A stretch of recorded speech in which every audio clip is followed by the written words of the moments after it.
In this video, I'm going to show you how to make a cowl neck top. You're going to need scissors, measuring tape, thread, pins, and fabric. For the fabric, I used a polyester chiffon, but you can use anything else that's lightweight.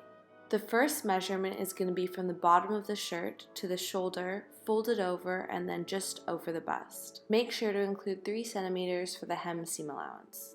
Next, you're going to measure your back from shoulder to shoulder, and then your back from the back of the neck to the length that you'd like the shirt, again including the 3 centimeter seam allowance. Then you're going to measure your cowl neckline, and this is totally up to you how much gathering you'd like in your fabric. It's nice before you take the measurement to actually use your fabric to test the draping.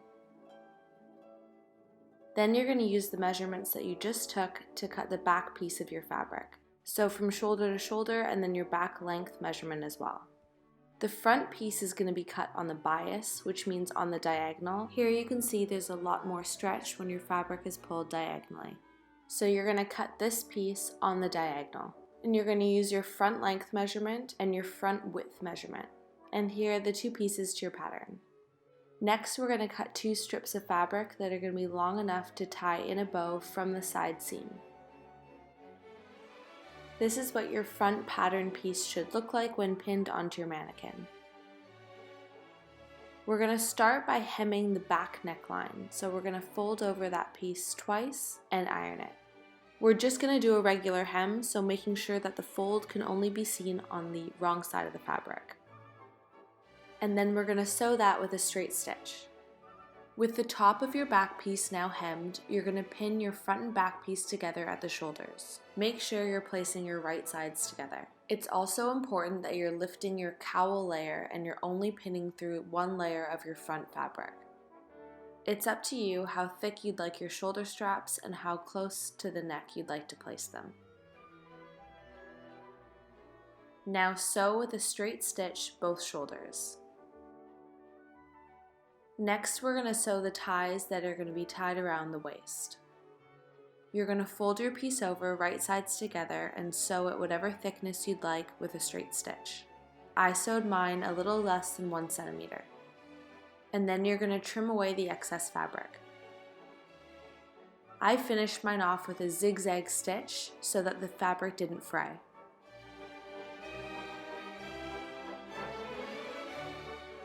Now we need to flip the strap right side out.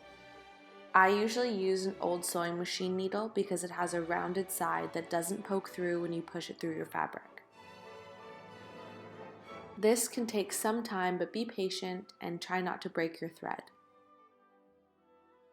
And then you're going to do the exact same steps for your other strip of fabric.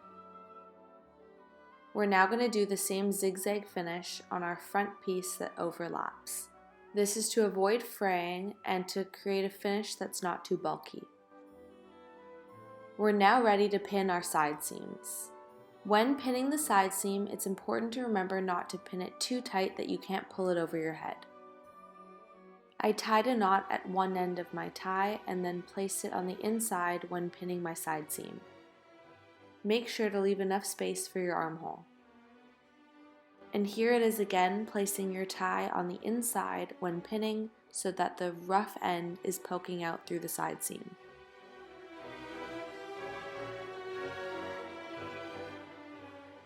I then used a measuring tape to make sure that my armhole and my tie placements were even. And then you're ready to sew your side seams. Just sew with a straight stitch and then you're going to trim away the excess.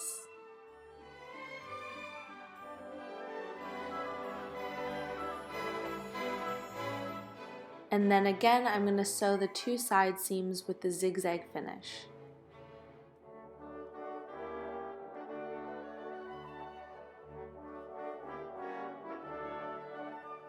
You can now cut the length of your shirt if there's any adjustments you'd like to make.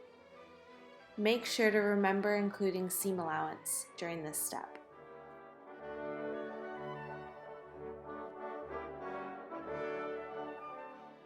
You're now going to iron your fabric in preparation for hemming. So here I folded over 1 centimeter and then folded over a 2nd centimeter. and then you're going to sew it with a straight stitch. The final step is cutting your sleeves. You can do this on yourself or on a mannequin, and it's up to you which shape you'd like to make them. So here I just trimmed away my excess, ironed the sleeve, folded over twice, and pinned it again.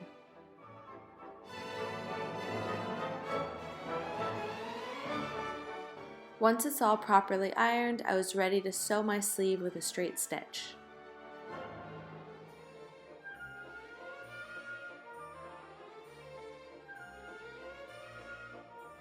And you're all done.